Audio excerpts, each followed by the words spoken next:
and a lamp to my feet. When the world gets so dark you can't see, and I've not made a change in one word that it says, but it sure made a change in me. This blessed old book that I hold in my hand, it's true from beginning to end. It's a solid foundation where I firmly stand. Sin kept me from it, now it keeps me from sin. When I think what it costs just to hold in my hand, it reminds me that I owe a great debt to all of the martyrs who'd go to the stake and quote it with their dying breath. Now its critics are many and believers are few, but one thing I found to be true: if you find when you read it that there's something wrong, there's something wrong with you. This blessed old book that I hold in my hand, it's true from beginning to end. It's a solid foundation where I firmly stand. Sin kept me from it, now it keeps me from sin. This blessed old book that I hold in my hand, it's true from beginning to end. It's a solid foundation where I firmly stand. Sin kept me from it, now it keeps me from sin. This blessed old book that I hold in my hand.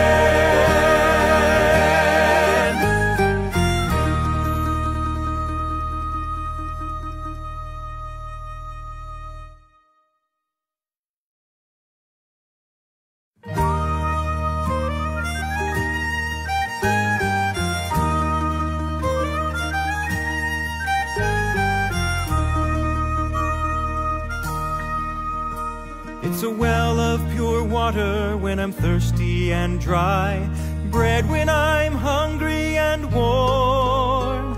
When the battle is raging, it's my faithful sword, a shelter from life's troubled storm. It's a light to my pathway and a lamp to my feet. When the world gets so dark you can't see, and I've not made a change in one word that it says, but it sure made a change in me.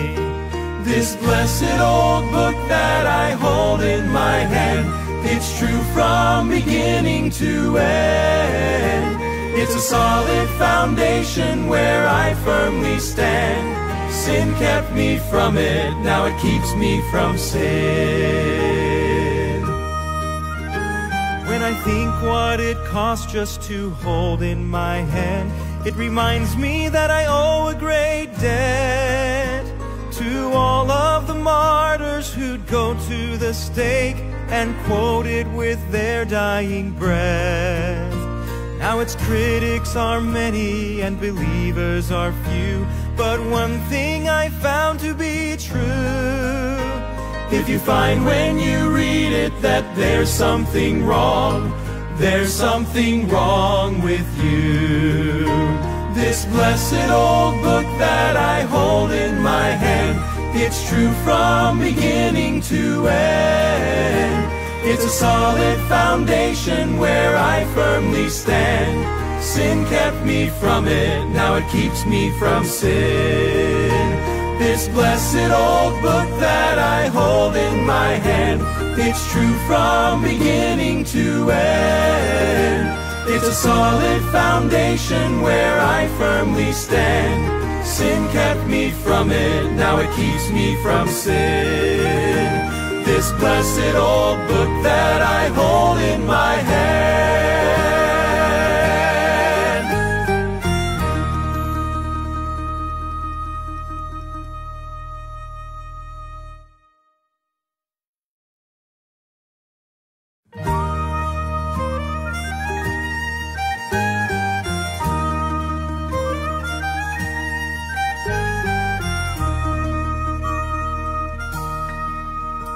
It's a well of pure water when I'm thirsty and dry, bread when I'm hungry and warm.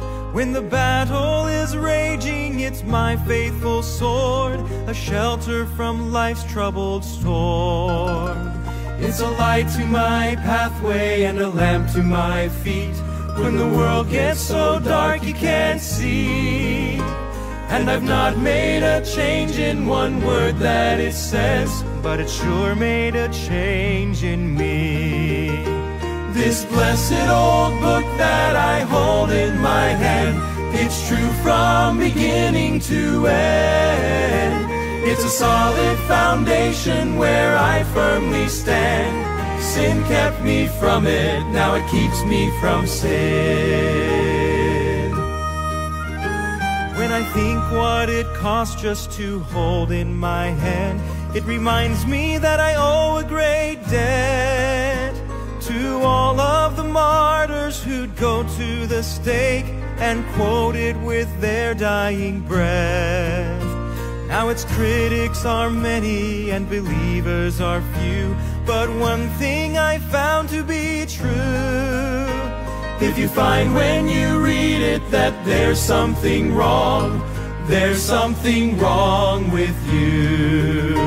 This blessed old book that I hold in my hand, it's true from beginning to end.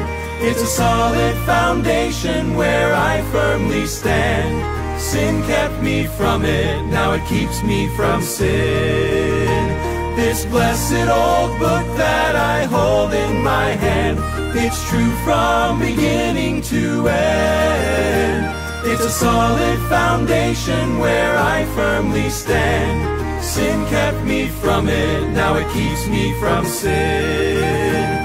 This blessed old book that I hold in my hand.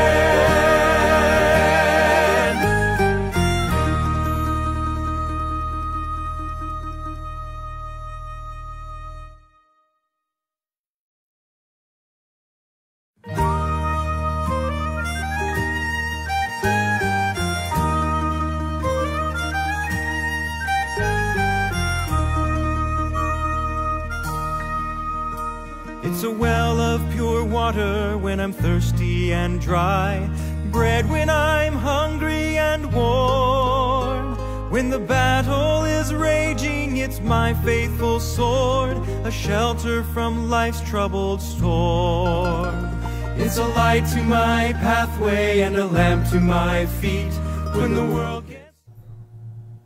Alright, so magandang gabi po sa inyong lahat. So we have another Bible study tonight sa ating pong Real KGB Believers page. Ito po ang inyo pong lingkod, Pastor Jonathan Pascual, coming to live from King James Bible Baptist Church, San Vicente, Tarlac City, Philippines. Okay po, so maayong gabi sa inyong tanan sa mga Kabisayaan, naimbag nga rabi kada kayo amin sa mga Ilocano, maya pabingi kay kuyungan, mga Kapangpangan, at sa lahat po ng ating mga Spanish-speaking people. Buenos tardes is tanghali. Buenas noches. Ayan. So, lahat po sa inyo po ay papasalamat po ako lalo na sa ating mga viewers, lalo-lalo na po yung tuloy-tuloy na nakikinig sa ating pong programa. Thank you so much for listening and watching. At alam ko pong nagiging blessing po tayo sa marami pong mga tagapakinig. So tayo po ay manalangin na. Let's pray. Our Father in heaven, Lord, salamat po, Panginoon, for giving us another opportunity, Lord. Especially, Lord, the strength that you have given us. Yung opportunity na katulad po nito, Panginoon Diyos, is really amazing and it's really wonderful and miraculous, Lord. Sapagat sa aking personal po na bagay, Panginoon, aking nakikita, ay talagang, O Diyos, ang kalakasan na isang regalo mo, Panginoon, sa akin, sapagkat po hindi na po ako bumabata, ako'y tumatanda na. That's why, Lord God, it's a blessing to have this kind of health, Lord. At sa aking mga kasama ngayon, Panginoon, thank you for them. At i-bless niyo po sila, Panginoon Diyos. Patuloy, in Jesus' name we pray. Amen. So our Bible lesson is about the church. It's about the church, okay? So pag-usapan po natin ang yung church, okay? And we talk about the church, okay? We're going to study, okay? about the body of Christ. Okay, ito yung church, no, na ating pag-uusapan ngayon, the body of Christ. And also, alright, itong isang bagay na issue rin, na ang church, siya rin yung bride of Christ. Okay. Now, ang pag-uusapan po nating church ay hindi po yung local church, not the local church, but a spiritual body of Christ. No? Tinatawag na church ang body of Christ.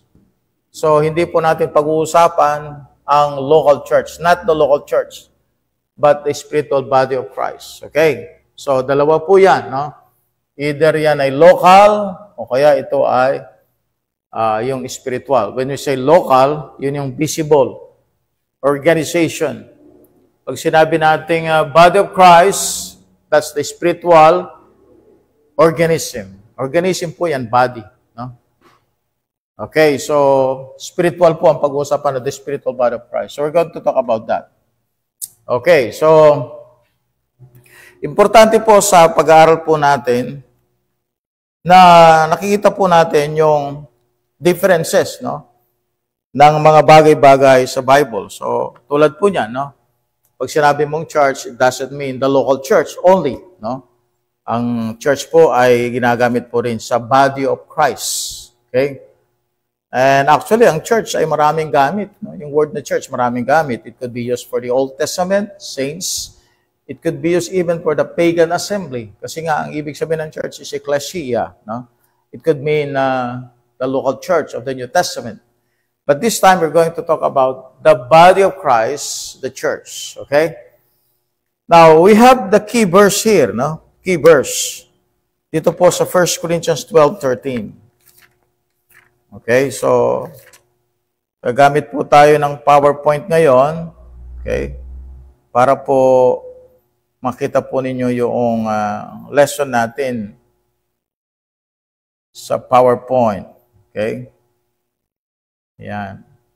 Alright, so thank you so much once again, no, for viewing us tonight. Okay? Malaking bagay po yan as an encouragement for us. 1 Corinthians 12:13, babasahin po natin. For by one Spirit are we all baptized into one body, whether we be Jews or Gentiles. Okay? So makita natin, itong baptism na ito, okay, itong baptism na ito is not water. Alright? Ito po sa pinag-usapan natin is not water. Okay? Alright? So, sa 1 Corinthians 12:13, yung baptism dito is not water. This is actually a spiritual baptism. 1 Corinthians 12, verse 13. For by one Spirit, that's the Holy Spirit, are we all baptized. Okay? So, the baptism of the Holy Spirit baptize us into one body. Okay? Whether we be Jews or Gentiles. Okay? So, this baptism, okay, puts us to the body. Okay? Body. So, yung body, okay, ay ito yung Jews and Gentiles na saved. Kaya sinabi niya dito, whether we be Jews or Gentiles. Because sa body, nandito yung saved Jews, nandito yung saved Gentiles. Okay. So, sabi ng Bible, whether we be bound or free, and have been all made to drink into one Spirit. Okay? Made to drink into one Spirit. So we have Ephesians 4 verse 5, no? Ephesians 4 verse 5. So yung one baptism, sa Ephesians chapter 4 verse 5, at one body, sa Ephesians 4 verse number 5, alright, check this one. Ephesians 4, verse 5.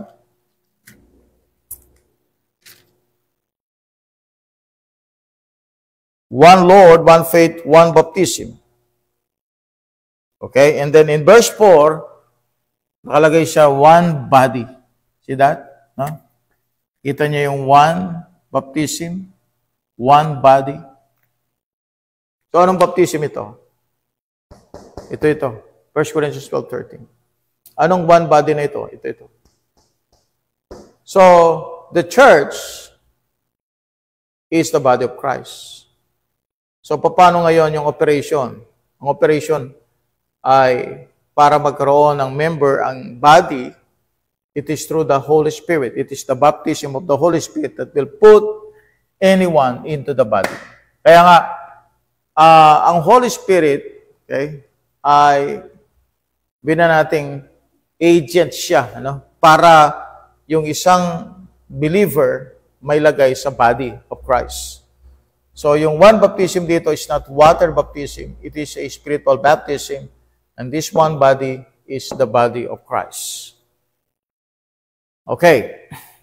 Now, so, itong bagay na ito, sa 1 Corinthians 12:13, ay event, Event ito during salvation.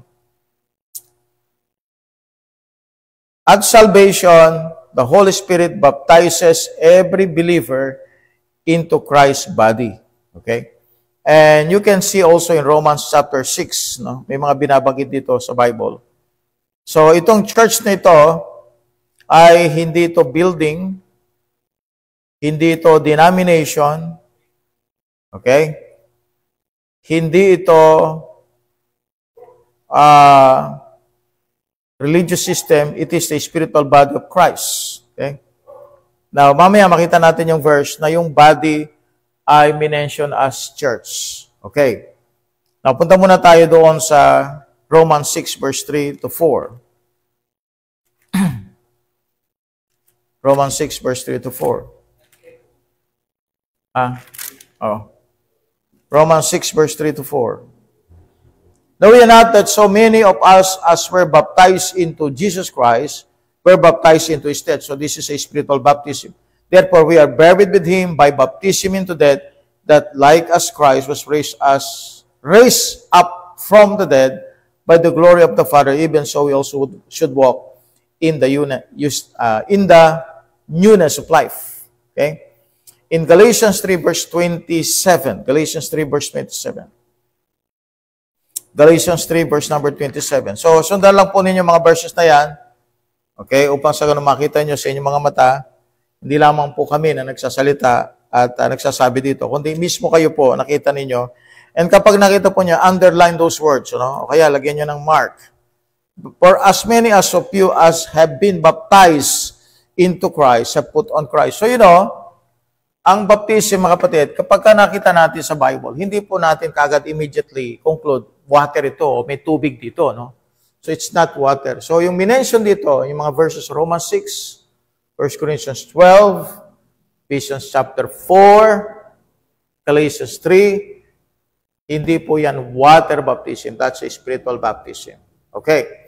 So, yung one body, punta tayo sa Colossians 1, verse 16 to 18. Okay. Yung one body na yan, okay, ay tinawag na church. Okay. Actually, sa Bible, sa 1 Corinthians 10:32, tinawag itong church of God. Church of God. Okay. Napunta tayo sa Colossians 1 verse 16 to 18. And then also verse number 24.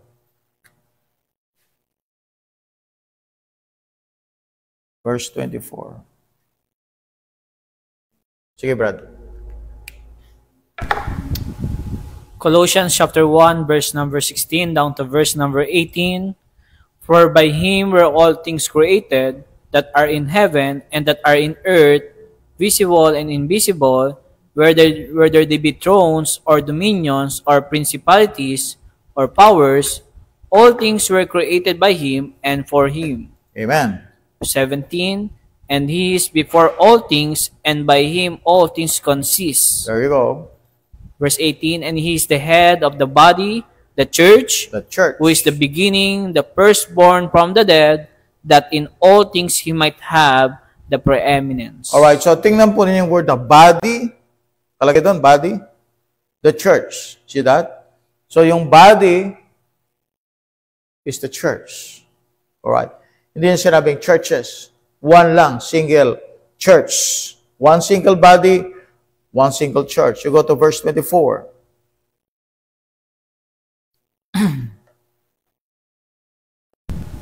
Verse 24. Verse 24, who now rejoice in my sufferings for you, and fill up that which is behind of the afflictions of Christ in my flesh, for his body's sake, which is the church. You see that? Body's sake, which is the church. Oh, maliwanag yan, ano? Kaya nga si Paul, kung titignan natin, aralin natin yung Biblia. Tignan nyo si Paul, no? Sa Acts chapter 9. No? Acts chapter 9. May binanggit si Christ dito eh. Tignan nyo ha. Ang pinapersecute niya sa Acts chapter 8, yung church. Yung church ha. Yung church, yung mga tao. In Acts chapter 9, makita ninyo, sabi ni Christ, doon sa Damascus, sabi niya ganito. Sabi niya, verse number 5, and he said, who art thou, Lord? And the Lord said, that's the Lord Jesus Christ, I am Jesus whom thou persecutest. It is hard for thee to kick against the prick. So, sino yung pinapersecute ni Paul? The church. Okay? The church. Siya ay persecutor. Sabi ng Bible sa 1 Timothy chapter 1, okay? 1 Timothy chapter 1, 1 Timothy chapter 1. Sabi ng Bible dito sa verse number 13, who was before a blasphemer and a persecutor and injurious, but I obtained mercy because I did it ignorantly in unbelief. May pinapersecute ba si Paul? Meron. Ang pinapersecute niya, walang iba kundi yung church. Ang sabi ni Christ, sabi niya, I am Jesus whom thou persecutest.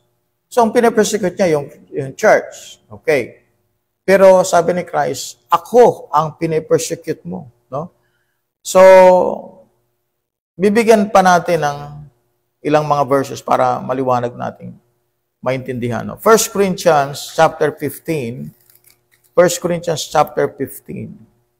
Alright? 1 Corinthians chapter 15. Ito yung mga verses na bigyan niyo po ng pansin. Look at verse number 9. 1 Corinthians 15:9. For I am the least of the apostles, that I am not meet to be called an apostle, because I persecuted what?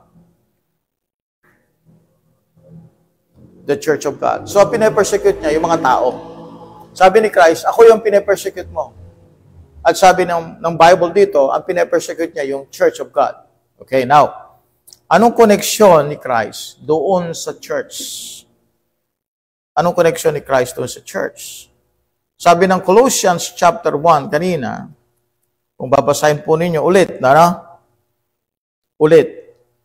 Sabi niya sa verse 18, Colossians 1:18, He is the head of the body, the church, who is the beginning, the firstborn from the dead, that in all things He might have the preeminence. Bakit sinabi ni Paul na ang pinapersecute niya yung church of God? At sinabi naman ni Jesus Christ, pinapersecute ni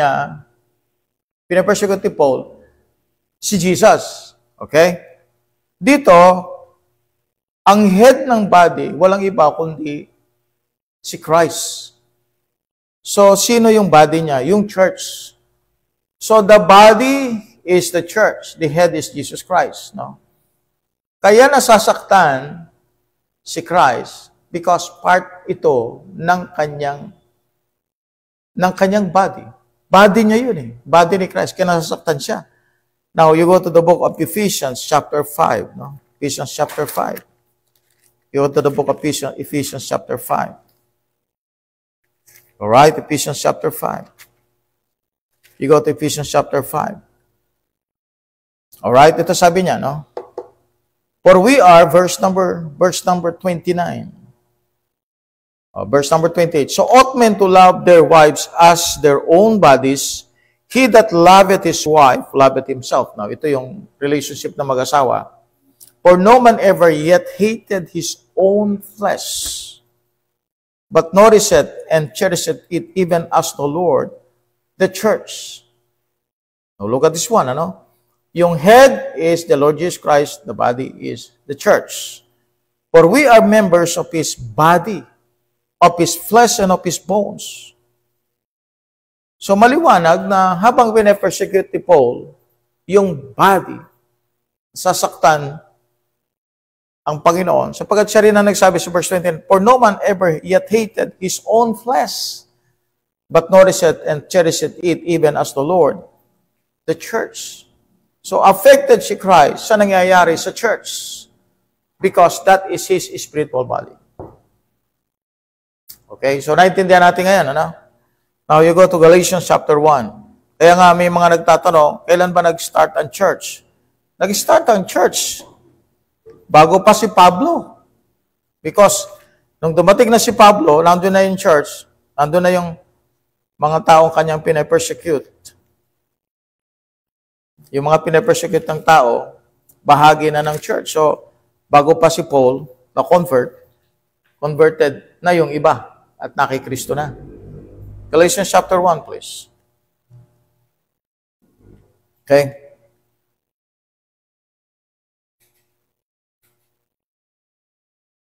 Now, verse number 22, I'm going to give you some understanding or an understanding here in verse 22. And was unknown by face unto the churches of Judea, which were in Christ. Now, look at this one. Ano? Ito yung mga churches, mga local churches ito. Churches of Judea. Pero ito, mga local churches na ito, yung mga tao sa loob ng local churches na ito, were in Christ. Ibig sabihin, nakay Kristo na. Saved na sila. Nakay Christ na sila. Look at verse 23. But they had heard only that he which persecuted us in times past now preacheth the faith which once he destroyed. So, sino yung dinidestroy niya nung panahon na yon? The church. Churches that are in Christ. So, yung in Christ, that's the body. Kaya tinawag silang in Christ because they're in the body. Okay? Now, let's see in Galatians chapter 1, verse 13.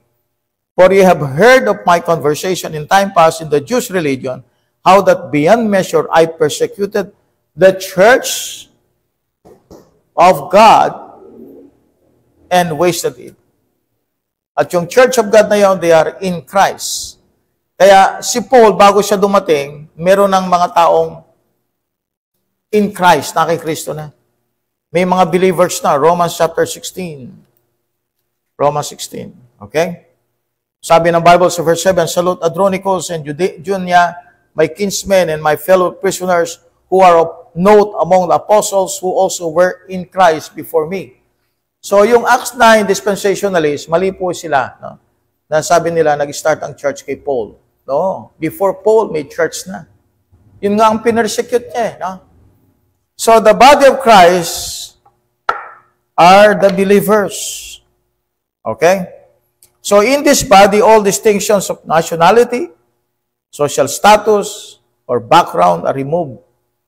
Jew and Gentile are alike and are united into one human in Christ. They are united in one human in Christ. Kaya makita ninyo yung start ng body ay dun sa cross. Ephesians chapter 2, verse number 14 to 16. Okay, basahin mo kapatid. Ephesians 2, verse number 14 to 16.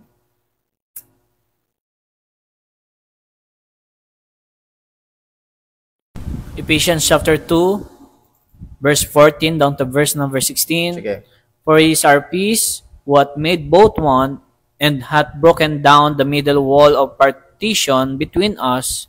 Verse 15, having abolished in his flesh the enmity, even the law of commandments contained in ordinances, for to make in himself of twain one new man, so making peace. Alright, so tama. Verse 16, and that he might reconcile both unto God in one body by the cross, having slain the enmity thereby. Alright, thank you. So, dyan na-join yung Gentiles. Dyan na-join yung Gentiles. Sabi niya, sa verse 12, that at the times you were without Christ, being aliens from the commonwealth of Israel and strangers from the covenants of promise, having no hope and without God in the world. But now in Christ Jesus. See that? Ye who sometimes were far off are made nigh by the blood of Christ. For is our peace, who hath made us both one, and hath broken down the middle wall of partition between us. Kaya nga, dito sa body, all distinctions of nationality, social status, or background are removed. Jew and Gentile are alike and are united into one new man in Christ. Ephesians chapter 3 will tell us something more. Sabi niya dito sa verse number 6, that the Gentiles should be fellow heirs of the same body and partakers of His promise in Christ by the gospel. Ayun. So yung gospel ni Christ ang siyang dahilan para yung Gentiles walang hope, walang commonwealth, walang promise ng Diyos sa Israel.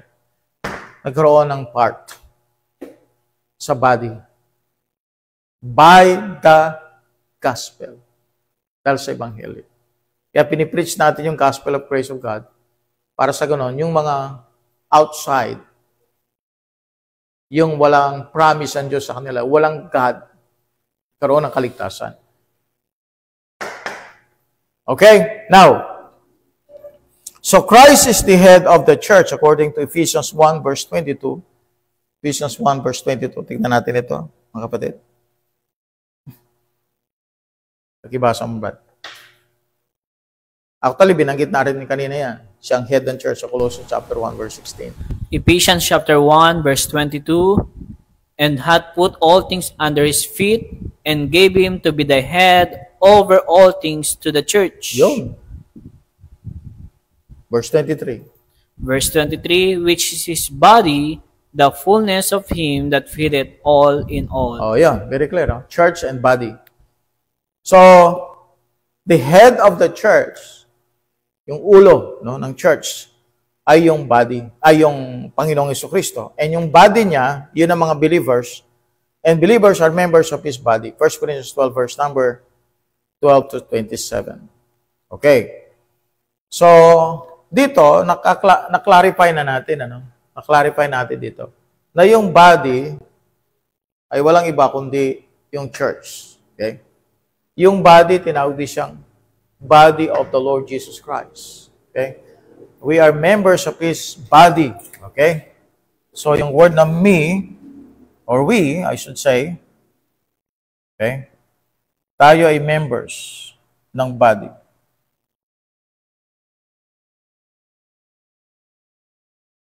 Okay? Sabi ng Bible, flesh and bones.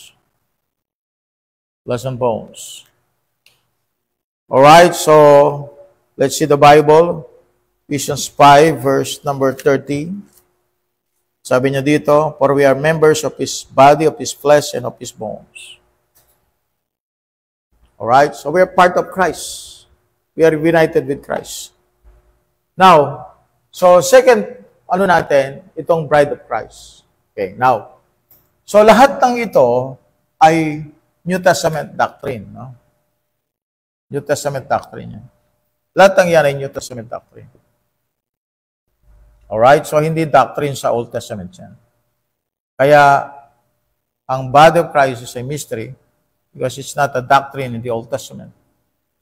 So, ang body of Christ, New Testament ito. Walang body of Christ Old Testament. Okay? Ito yung church. At to be specific, tinawag itong Church of God. Okay, hindi yan ang local church, alright? Pag sinabing local church, we can know, kasi ang ginagamit ng Bible doon, churches. Romans 16:16, churches. Alright, so sa New Testament, we have the body of Christ, the Church of God. At yun ang binanggit ng Bible. And how can we be part of the body of Christ? By the Holy Spirit. At ano ang paraan para maidala tayo ng Holy Spirit sa body of Christ? It is the gospel.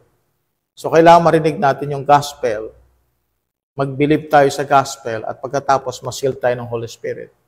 So, ito yung period natin ngayon, no? So, ang end, okay, ang end ng saving through the gospel of the grace of God is the rapture. Because in the tribulation period, hindi na yung gospel na yan ang ipipreach. It's the gospel of the kingdom. Alright? So, hindi na yung gospel of the grace of God ang ipipreach, kung hindi the gospel of the kingdom at saka yung preaching ng angel, the gospel, the everlasting gospel. Alright? So, ngayon ang tanong, ito bang body of Christ, siya rin yung bride of Christ? So now, merong mga belief, no? May mga belief na yung tinatawag nilang landmarkism.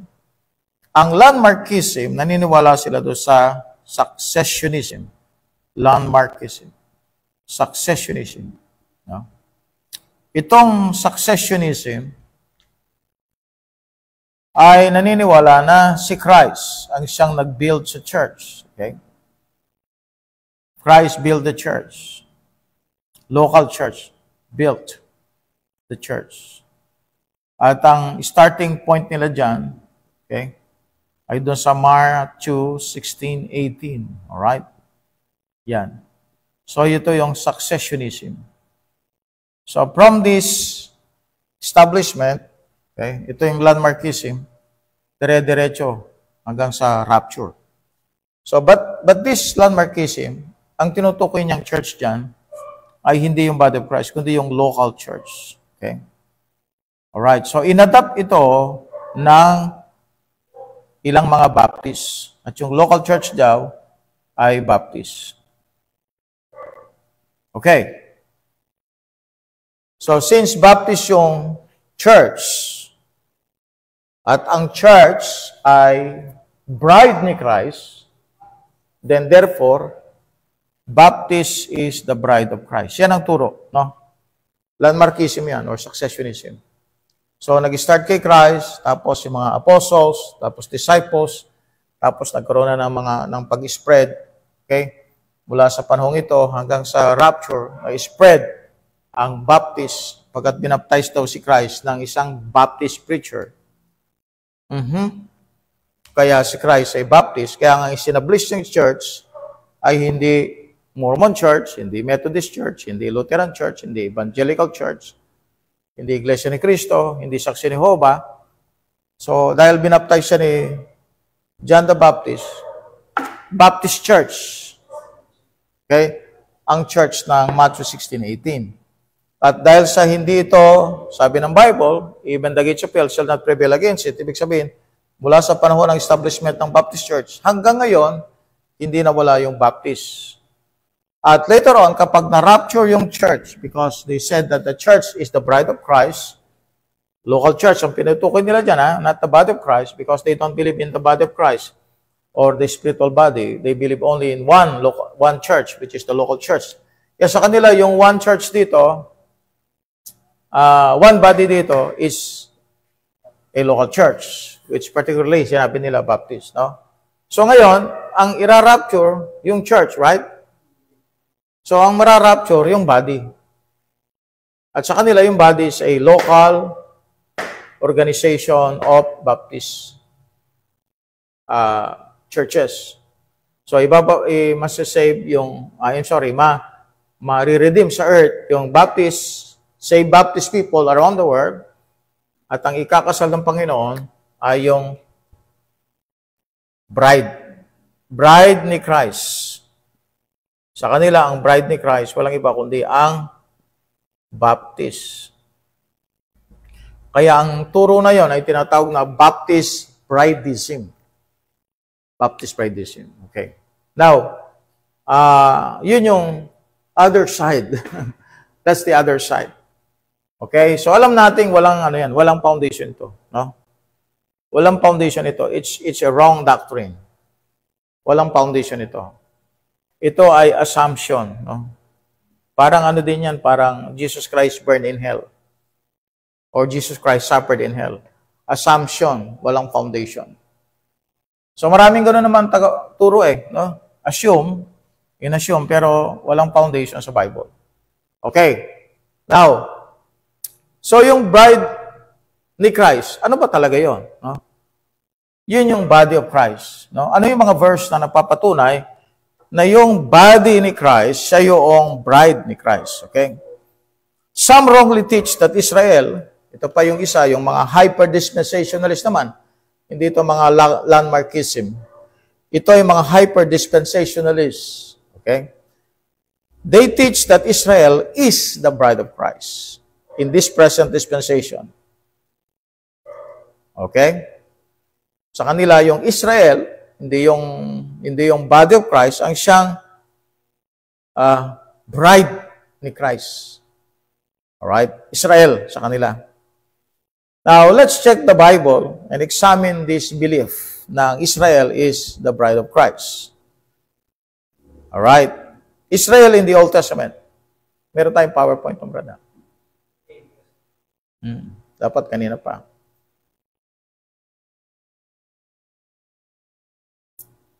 Okay, nahuli ka na.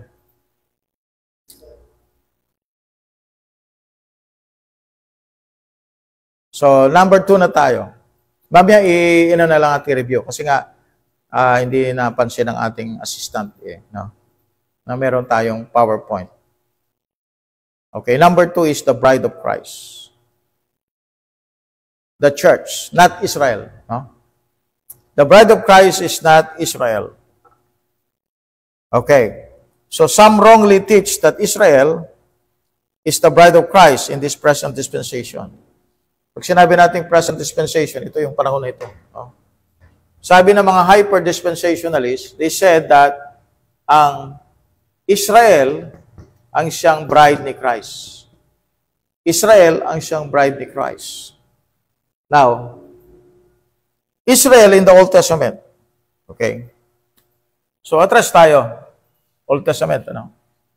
OT, Old Testament. Atras tayo dito. Okay.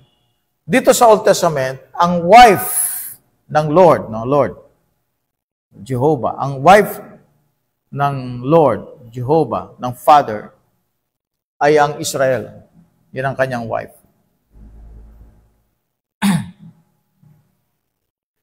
Alright? Israel, ang kanyang wife.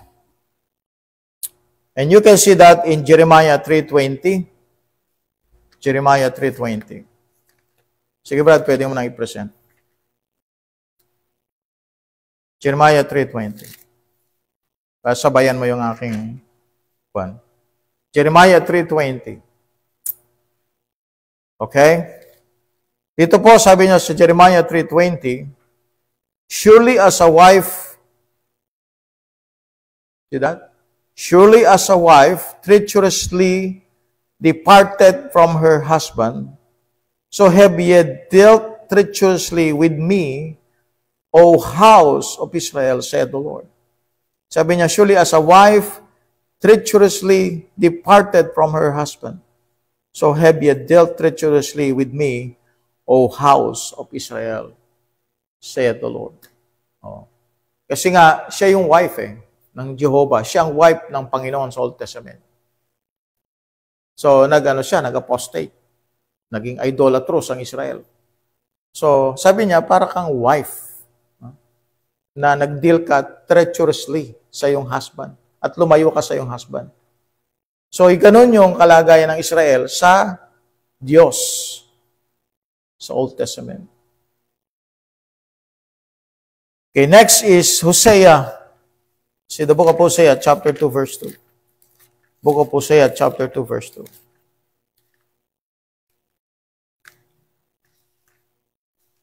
Naalala ko pa, Brad? Transfer ka pala sa YouTube kasi nagtatanggal ng...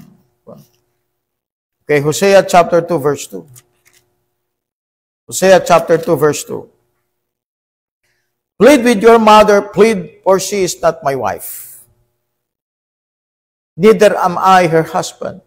Let her therefore put away her whoredoms out of her sight, and her adulteries from between her breasts, lest I strip her naked, and set her as in the day that she was born, and make her as a wilderness, and set her like a dry land, and slay her with tears. I will not have mercy upon her children, for they be the children of whoredoms. For their mother hath played the harlot, she that conceived them hath done shamefully. Yan ang spiritual adultery ng Israel. For she said, I will go after my lovers that give me my bread and my water, my wool and my flocks, mine own and my drink. Sino yung wife ng Lord sa Old Testament? Israel. Okay? Actually, ang Israel ay divorced wife ng Panginoon. Go to Isaiah chapter 54. Isaiah chapter 54, verse 5. Isaiah 54, 5. Okay? Isaiah 54, 5. For thy maker is thine husband. Sabi ng Bible. The Lord of hosts is his name, and thy Redeemer, the Holy One of Israel, the God of the whole earth, shall he be called. So, ang pinaka, typology, no? Nito, no? Yung relationship ng Father sa Israel, at saka yung relationship ni Christ doon sa body of Christ. Ang pinaka-typology dyan, no? Ang typology dyan ay walang iba kundi si Abraham, no? Saka si Sarah.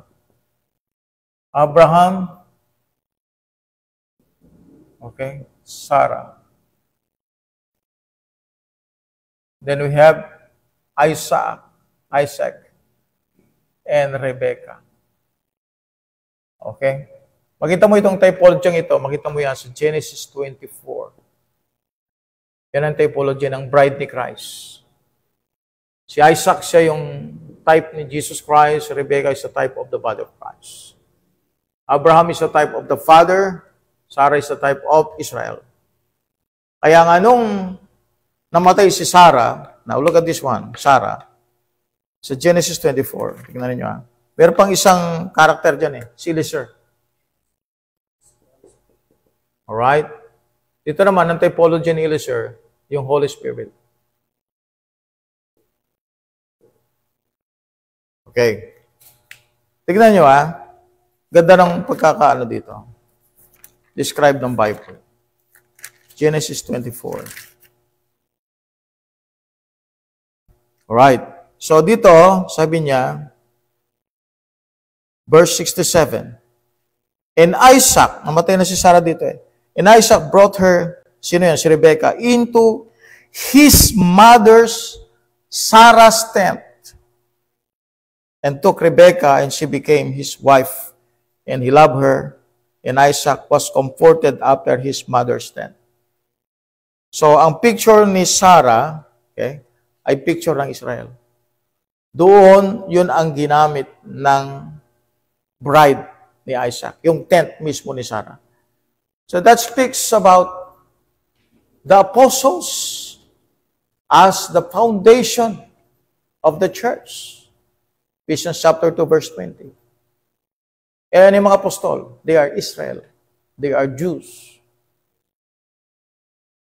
Verse 67. Genesis 24:67. See? The Jews. You go to Genesis 9. Genesis 9. Genesis 9. Alright? Look at this one. Verse 27. God shall enlarge Japheth, and he shall dwell in the tents of Shem, and Canaan shall be his servant. So, ang Shem, religious At yung mga Japheth, yung mga Gentiles, they're going to dwell in the tents of Shem. Kaya ang Christianity, nag-start siya sa mga Jew. Doon lumabas ang New Testament. Doon lumabas ang New Testament saints mula sa mga Jew. Alright? So, ang unang wife ay ang Israel. Ang pangalawang wife, ang body of Christ. See that typology? Abraham, God the Father, Sarah, Israel. Isaac, Rebecca, Eliezer as the Holy Spirit. Hinanap niya yung magiging asawa ni Isaac. Yung Holy Spirit, ganun ang ginawa niya. hinanap niya magiging asawa ni Kristo. Okay? So the bride of Christ is the church, not Israel. The church in the New Testament, the church is called the bride of Christ in Ephesians chapter 5. Ephesians chapter 5. So yung bang bride ni Christ, ano yun? Ano yung magiging bride ni Christ? So, yung magiging bride ni Christ, sa future yan, bride of Christ, ay walang iba kundi yung church. So itong church ngayon, nasa earth siya ngayon di ba? So ira-rapture siya. Kasi ang body of Christ, heavenly yan. Heavenly, not earthly. Alright? Ito yung future ng body of Christ. The bride. Okay? Now, tingnan yung relationship, itong Bible ay hindi siya madaling unawain, no? It takes time, no, to understand yung mga bagay dito sa Biblia. So I've been reading the Bible, studying the Bible since teaching the Bible for 30 years, no? And these things are nagiging clear na lang ng mga ilang mga panahon pa lang nakakalipas. So talagang ang pag-aaral ng Biblia hindi biro at hindi rin biglaan, no? So kung may mga bagay na hindi nyo maintindihan ngayon, okay, huwag nyong kayanin pagkat may mga panahon talagang maintindihan nyo ito. So I'm just laying out the foundation.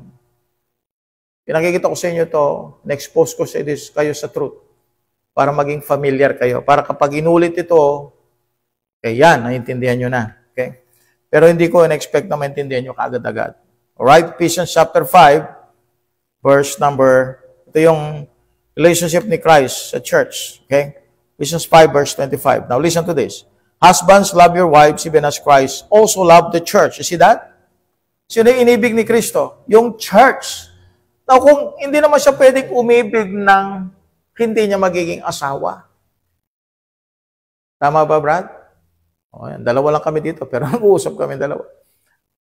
Love the church. Hindi niya sinabing, Christ loved Israel. Ang sinabi niya, Christ loved the church. Pwede ba, Brad? Ikaw naman yung electric fan dito.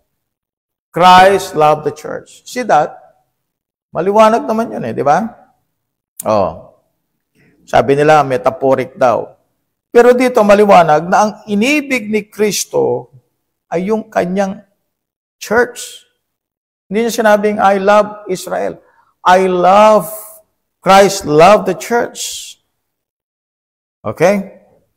Siya nga yung head ng wife. Di ba sa Bible? Ordinance siya no? Sino yung head ng wife? Let's see the Bible. 1 Corinthians 11. Ordinance siya Yun na yung ordinance of headship. 1 Corinthians 11. 1 Corinthians 11. Tingnan nyo Kayo sa 1 Corinthians 11. Sabi niya dito, okay? Verse 3, but I would have you know that the head of every man is Christ, and the head of the woman is the man. And the head of Christ is God. Every man praying or prophesying, having his head covered, dishonoreth his head. Okay, ang sinasabi niya dyan, yung man, okay, siya yung head, at yung woman, siya yung, okay, siya yung wife. So, makita niyo yung relationship, no? Yung sa pag-aasawa, ang pinaka-head ay walang iba, kundi yung lalaki. Dito, ang head dito, sinasabi ng Bible dito, si Kristo. Kung sinasabi siyang head, ibig sabihin, ang asawa niya, yung body of Christ. Yun ang kanyang minahal, no? Alright, so sabi niya, for the husband is the head of the wife, even as Christ is the head of the church. So bakit siya tinawag na head? Because yun ang kanyang body. And He is the Savior of the body. Alright? Sino yung tagapagligtas ng katawan? Di si Kristo. Yun ang title niya. Tagapagligtas siya ng katawan. Pero hindi naman yung katawan lang ang kanyang ililigtas. No? Dito may special relationship. He is the Savior of the body. Therefore, as the church is subject unto Christ, so let the wives be to their own husbands in everything. O, you know, maliwanag na ang pinattern dito, yung mag-asawa. Kanino siya pinattern? Pinattern siya kay Christ. Okay? Hindi si Christ ang kumopya doon sa husband and wife. Ang pinattern sa mag-asawa ay yung relationship ni Christ sa church. See? So, sino yung pattern natin? Si Christ. Hindi kinopya ni Christ yung pag-aasawa. Kung hindi ang kinokopya dito na mag-asawa, yung relationship ni church, ni Christ to sa church.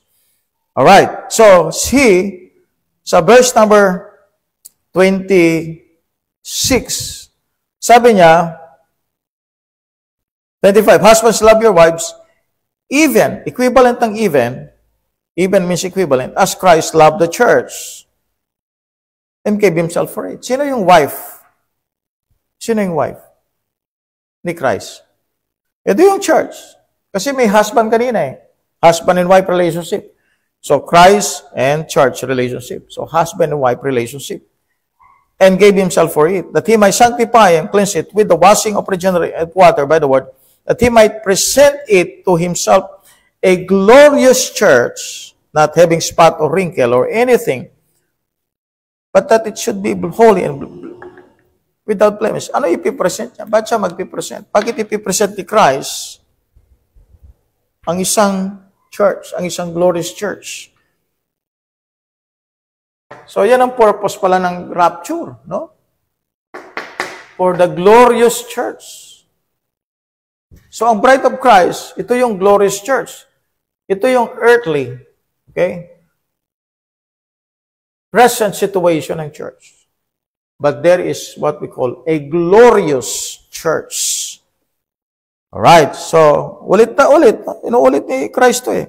So, ought men to love their wives as their own bodies. He that loveth his wife, loveth himself. For no man ever yet hated his own flesh, and nor is it cherished it, even, equivalent, as the Lord, the church. So, sino yung asawa talaga ni Kristo?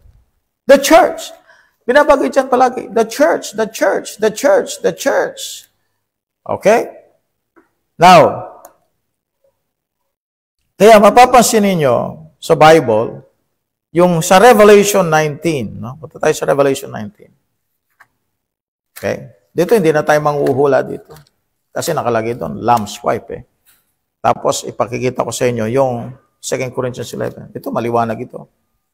Sabi niya, tignan nyo Revelation 19. Okay, Revelation 19. You go to verse 7 to 9. Sige, Brad. Revelation chapter 19, verse 7 down to verse number 9. Let us be glad and rejoice and give honor to him, for the marriage of the Lamb is come, and his wife hath made herself ready. O, yun. So, saan natin alaman na yung wife dito ay yung church?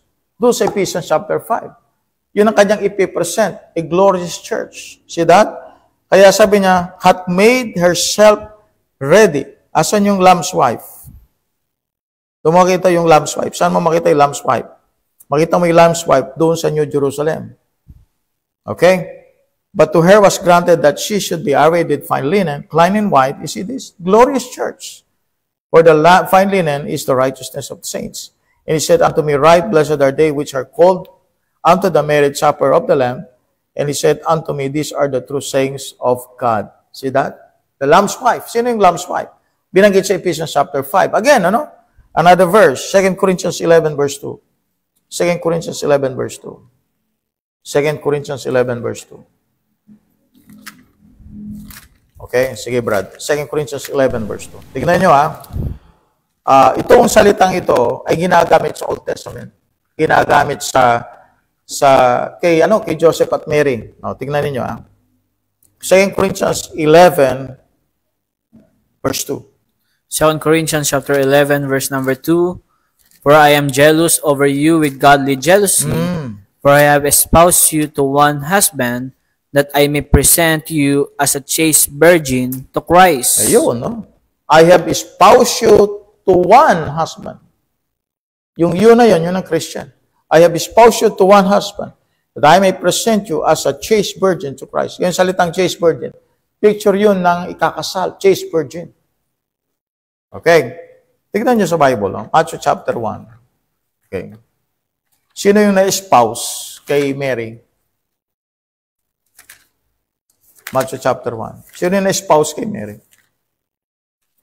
So, lilitaw dito na ang typology ni Mary, yung body of Christ. At ang typology ni Joseph ay yung Panginoon. It's a typology. No? Alright, so tignan natin sa Matthew 1. Okay? Verse 18. Now the birth of Jesus Christ was on this wise, when as his mother Mary was espoused to Joseph, before they came together, she was found with child of the Holy Ghost. Hindi gagamitin yung salitang spouse sa 2 Corinthians chapter 11. Walang gamit ito. Yung word na spouse, it means yun yung husband niya. No? Husband. Sino yung husband ng ano? Sino yung husband ng church? It is the Lord. Now look at this one. No? Merong nagbanggit sa akin ito eh. Napakaganda ng kanyang ginawa. No? Sinabi niya ito sa akin. And we're going to use this now. You go to John. Okay? Pakita mo, Brad, yung the friend of the bridegroom. I think that's in John 3. Pakihanap po lang, Brad. The friend of the bridegroom. Okay? I think John 3 yun eh. The friend of the bridegroom. Look at this one. All right. I'm going to show you something. Yeah, tama. John 3:29. He that hath the bride is the bridegroom. But the friend of the bridegroom, which standeth and beareth him, rejoiceth greatly because of the bridegroom's voice. This is my joy, therefore is fulfilled. Now look at this one. Very clear, ha? Kung ang Old Testament, o kung ang Israel ay bride ni Christ, then isa sa mga prophets, last prophet ng Old Testament, na nangaral, no, tungkol kay Kristo, ay isang Jew. Pero yung Jew na yon, okay, hindi siya kasama sa bride. John 3:29. Hindi siya kasama sa bride. Bakit? Because sabi niya, friend siya ng bridegroom. Pero hindi siya part ng wife. Friend siya ng bridegroom. Ibig sabihin, labas siya doon sa bride. Kung Jew siya, dapat kasama siya doon sa ikakasal. Kaso siya, friend siya ng bridegroom. Hindi siya bride, siya ay friend ng bridegroom. At kung siya ay Baptist, hindi rin siya kasama doon sa bride. So, si John the Baptist, hindi pala nasama sa bride. Kung ito ang magiging stand mo. Hindi kasama si John the Baptist dito. Kasi sabi ng Bible, si John the Baptist ay friend ng bridegroom. Hindi siya part ng bride. Friend siya ng bridegroom. Okay? Best man. Friend ng bridegroom. Best man. Okay? Ang Israel, hindi rin siya kasama kasi si John the Baptist, hindi nga kasama eh. See? Yung mga verse na yan, dapat makita po ninyo upang sa ganoon, mapaliwanag sa inyo na itong mga key distinction. Punta tayo sa key distinction. Alright? Israel is God's earthly people tied to a land and kingdom promises. Tandaan natin kung saan nakatay ang Israel. It is a God's earthly people tied to a land and kingdom promises. So, saan talaga ang Israel? Dito siya. No? Dito siya. Alright? Dito siya ang Israel. Sa millennium. Diyan siya, earthly. Land. Okay, land. Ang in-promise ng Panginoon Diyos sa Israel. Ang body of Christ, in-promise sa Kanya, heaven. John 14, verse 1 to 3. Heaven. Okay? Kaya bride of Christ. Kaya nga sa langit eh. Sa langit yung marriage eh. Langit ang marriage. Okay? Now, so, church is God's heavenly people united to Christ, awaiting heavenly glory. Philippians 3, verse 20 to 21. No? Kaya ang magkakaroon ng glorious church. Kasi glorified body. Alright, so heavenly ang church, while Israel is earthly. So, number 3, refuting the idea that Israel is the bride of Christ today. Okay? So, ang church, ang kanyang relationship is a New Testament in Christ's blood. Luke 22:20. Ang Israel naman, ang relationship niya is Mosaic covenant. Exodus 19 verse 5 to 6. Different covenants. Different promises. Ang Israel is for restoration of the Davidic kingdom on earth. Acts 1:6. Samantalang ang church is caught up to meet Christ in the air. 1 Thessalonians 4 verse 16 to 17. Different identities. Scripture makes distinction of Jews, Gentiles, and Church of God. 1 Corinthians 10:32. And Israel and church are not the same entity. They have distinct roles. So, binigyan natin ngayon, ano yung distinct roles ng Israel? Sa millennium, okay, siya ang kasama ng Panginoon. Sa Israel, sila yung combined. Okay? And church is part of those people reigning in the millennium. Pero ang talagang main na kasama ng Panginoon sa millennium are ang mga Jew, ang Israel. Okay? Alright? So, mapansin natin, ang Israel is earthly while the church is heavenly. In conclusion, the church is the body of Christ made up of all believers baptized by the Spirit. The bride of Christ is the church, not Israel. Israel remains God's earthly people, but the church has a unique heavenly position. Ephesians 1 verse 3, Ephesians 1 verse 6. Confusing Israel with the church makes it God's separate programs. So may programa sa Israel, may programa sa church. Okay? Now, in application, rejoice in your secure place in Christ. Ito maganda, no? Pag i-apply natin ito sa buhay natin, makita natin, talagang we are for Christ. We are with Christ. We are united with Christ as a Christian. So we rejoice in our secured place in Christ. So live faithfully as the bride of Christ, di ba? Pure and ready for His return. Kaya nga, naglilinis tayo ng buhay sapagkat kakasal tayo kay Kristo eh. Gusto mo bang yung kakasal marumi? Diba? Kaya nga ang sinusuot ng babae, malinis. Sapagkat pure nga, yung bride, virgin nga siya eh. Diba? So the faithful as the bride of Christ, pure and ready for His return. Titus 2:13, Revelation 22:17. Okay? Alright. Kaya nga sa Bible, kita mo yung bride, no? Binanggit po yan sa Revelation 22:17, and the Spirit and the bride say, come, and let him that heareth say, come, let him that is athirst come, and whosoever will, you see the word, whosoever will, let him take the water of life freely. Ang salvation dito, whosoever will. Oh, yung bride yun, dispensation. Whosoever will. Okay. Now, ang memory verse natin dyan is Ephesians 5 verse 25 to 27. Okay? So, yung binasa natin kanina. Husbands, love your wives even as Christ also loved the church and gave Himself for it.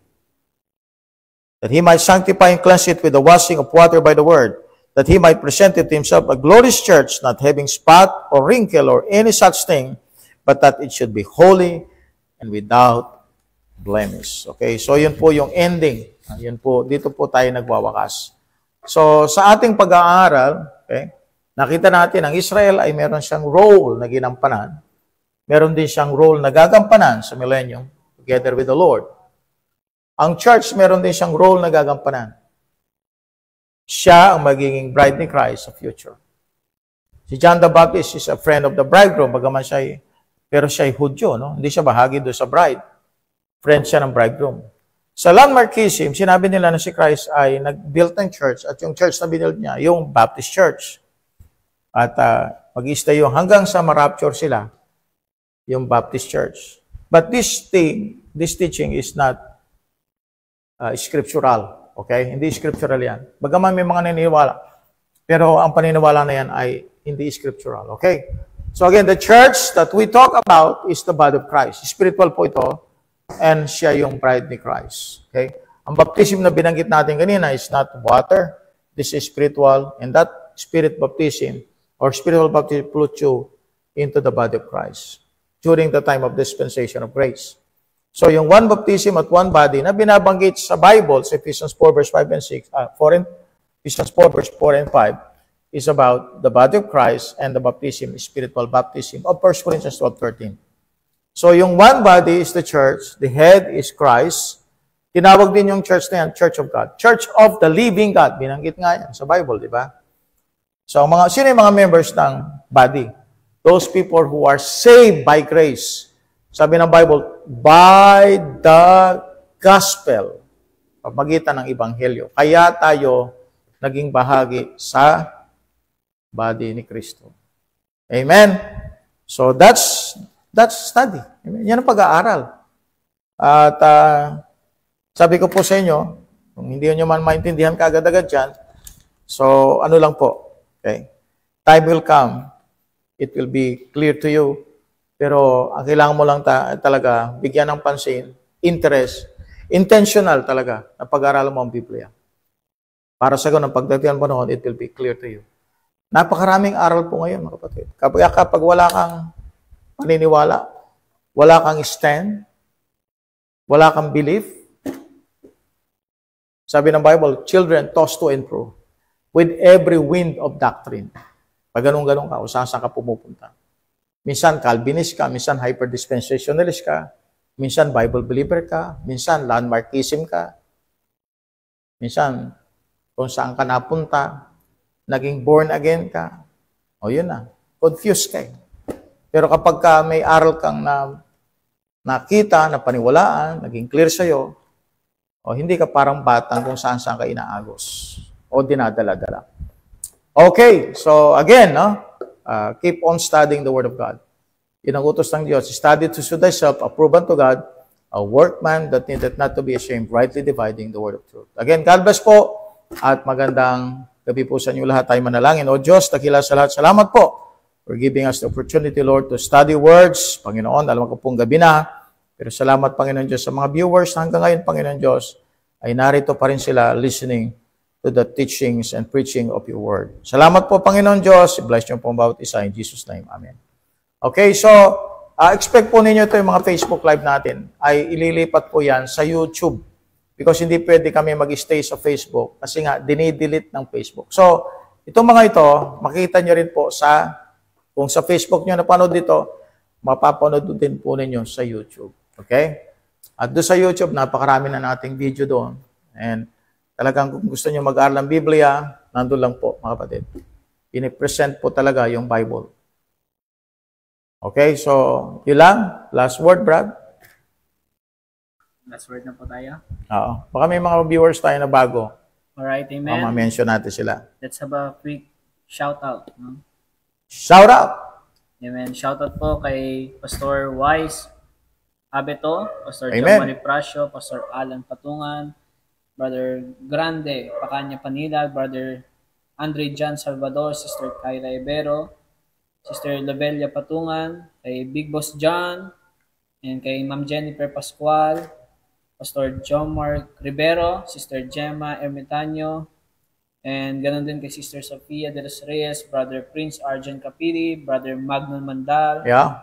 Brother Job Clarbiton, Brother Ronel Clark Tabios, Sister Amen. Tatiana Rose Gonzalez Nicolas, kay Pastor Nehemiah Quiros, and kay Brother Phil Pardillo Traya, and ganun din kay Maranatha Naik Baptist Church. No? And sila Brother Demsel and Pastor Praise Demi God. Labios. And ganun din kay Stephen Ku, and kay Brother Marvin Damo, and Sister Mercy Torio Monterde, Sister Leonora Nieves Tabil, Yeah. Brother June Umawan, Brother John Jacob Escobedo, and ganoon din kay Sister Angeline Santa Rosa Reyes, Amen. Brother Eric Jose Grupo, kay Brother Dex D.L. Jennifer, and ganoon din kay Sister kay Miracle Atanasio, and kay Sister Michelle Buliser Burgos, Amen. and ganoon din kay Edsel Asiado, kay Jay Supersticioso Geliaduga, kay Brother Cesar Azar Alcantara, and ganun din kay Brother Isagani Peralta Amen. Reyes. Ayan. Ganun din kay Brother Chester De Vera, Yun. ayan, Sister Annalisa Bukad, Sama din po natin ngayon kay Brother Bert L. Santos. Amen. Amen. Tagal-tagal din yun, si Brother Bert Santos. Wala. Alright. Okay. Amen. Okay na po. Ayan. Okay. Please like, share, and follow our Facebook page and also subscribe our YouTube channel for us to be updated para po sa ating mga latest videos. Okay, once again, good morning, good afternoon, and good evening. Real KGB Believers now Signing off. God bless po. Okay, see you again sa ating next video. Amen. God bless and good night po.